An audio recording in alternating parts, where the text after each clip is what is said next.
Ladies and gentlemen, hey, hi, how you doing? Welcome back to the channel. Thank you so much for stopping by. We've been talking about a lot of updates recently, and it seems like they're not going to stop coming anytime soon. Usually when we see a brand new Call of Duty release, there's a lot of updates within the first couple of weeks to fix out some of the new launch bugs and tune some various things here and there. And we actually got a bigger update and bigger announcement yesterday regarding the anti-cheat progress thus far. If you didn't know, the anti-cheat here in Vanguard is partially there. It's not like the full-on anti-cheat that'll be coming with the whole Warzone integration in the brand new map here at the start of December, but they have been making some steps to sort of counteract cheating already. We also have some other new smaller changes in game thanks to new mini updates within Vanguard specifically. So as we go over all the latest news today, if you enjoy the video at any point, let me know by dropping a like on it. Would be seriously appreciated. And of course, if you're new here or if you have not already subscribed, this is the place to be for everything going on in COD. News, updates, class setups, tips. It is all right here each and every single day. So feel free to subscribe. That way you can always know when I post a new video. Also, just a quick heads up, G Fuel just dropped the brand new Phase 51 flavor. And as always, if you want to grab that or anything else on the G Fuel site, be sure to use code WhosImmortal at checkout. It'll get you anywhere between that 10 and 30% off discount. Seriously do appreciate all you guys who use my code. So this news is coming from the Call of Duty blog. We've got the Ricochet anti-cheat progress report that was just released last night if you're watching this video right when it goes up. So here's basically what they say here. Vanguard enjoyed its first weekend since launch, and fans from around the globe have been grinding progress across multiple modes. November 5th was also the launch of the server-side upgrades to the anti-cheat security as a part of the Ricochet anti-cheat initiative.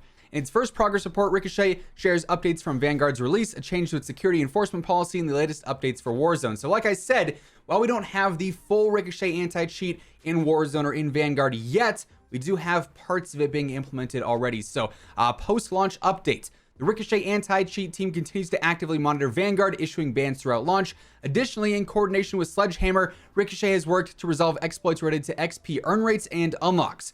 As always, player reports are vital for security enforcement, and we ask any player that encounters cheating to, report it in game. But really, the main part here is focusing on players who are glitching XP and glitching unlocks, and yes, it does include doing glitches for getting the atomic camo or diamond or gold or dark ether or golden viper, whatever it may be. Obviously, the huge glitches with atomic have been going around, and yes, you can get banned for doing an exploiting game. I know, crazy, right? So the Ricochet anti-cheat can see things like that. The server-side anti-cheat can see things like that and say, okay, this player is clearly glitching a million XP a game, or clearly glitching a camo that is physically impossible to actually unlock because, they have the all the glitched camo unlocks that say, hey, use this proficiency, and then that proficiency doesn't exist. So that actual server-side anti-cheat is counteracting things like that, and players are getting banned because of that. So just a heads up, if you're doing stuff like that, if you're exploiting in game, you can get your account banned based off of the anti-cheat that we have now, alongside the actual player-based reports that can notify the anti-cheat of what's going on there. Now, as far as the Warzone stuff goes, here's what they say.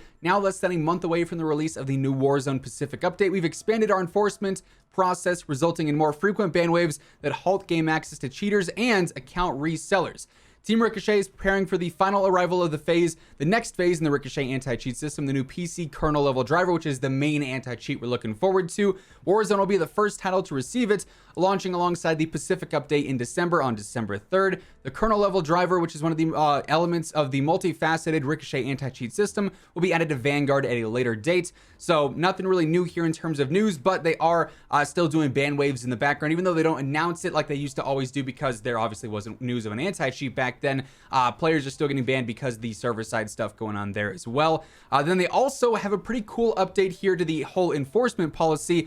We've made changes to our security enforcement for Vanguard.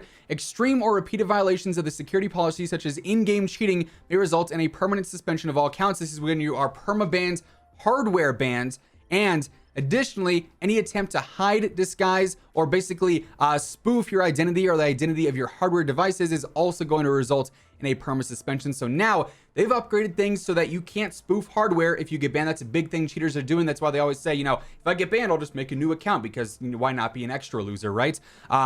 They're basically counteracting that now as well. So even though the full anti-cheat is not here entirely, they are making pretty big steps here in counteracting and combating all cheaters in multiplayer. I don't know why you'd spend $60 on a game and then cheat, by the way. And then Warzone as well. And obviously the biggest things are yet to come with the full-on kernel level driver, which is just under a couple of weeks away. Now, as I said in the intro, the whole anti-cheat, progress report was not the only update that we got over the past couple of days and the past 24 hours, really. We also did see a couple of mini updates go live in Vanguard as well. Initially, back after our weekly update, we got actual patch notes for the patch itself. An update went live, but the patch notes weren't live for a little while after that. So they did update the in-game patch notes here, and they actually ended up fixing a spawn trap in the cave on Numa Numa in Dom, TDM, and Kill Confirmed.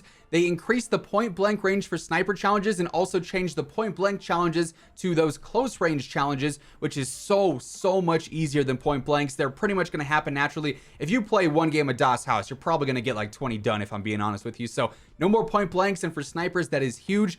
They fixed the spawning issue on Desert Siege. They fixed players spawning into a buy round with fists and no secondary weapons. They fixed the reticle challenges not tracking, so now if you go in game and you're going for the additional reticles, you can actually unlock those. You can definitely tell that they fixed it because it seems like I'm just getting constant pop-ups on my screen. Hey, you've unlocked this reticle, so that is now fixed as well. Incendiary rounds no longer trigger a fire, death, or burn damage voiceover, so you're not going to hear your characters just screaming like crazy anymore.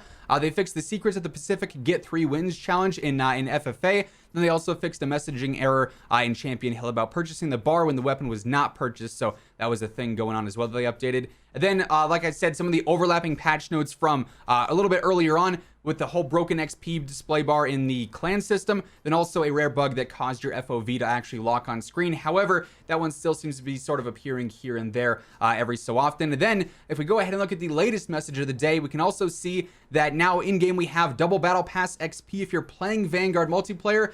From now until the foreseeable future, I would imagine right about Season 1, you're going to be able to actually take advantage of double Battle Pass XP in this game specifically. So, little bonus there if you haven't maxed out your Season 6 Battle Pass yet.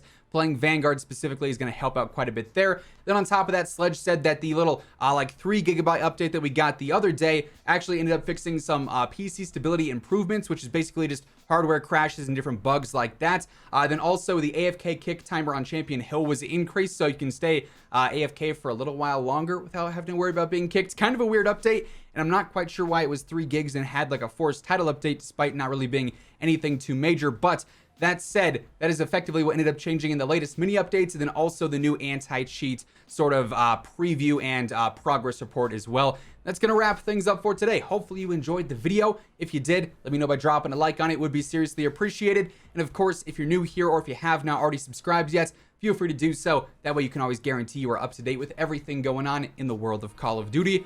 But once again, thank you so much for tuning in. And until next time, take it easy. Have an awesome rest of your day. And I will catch you guys later. Peace out.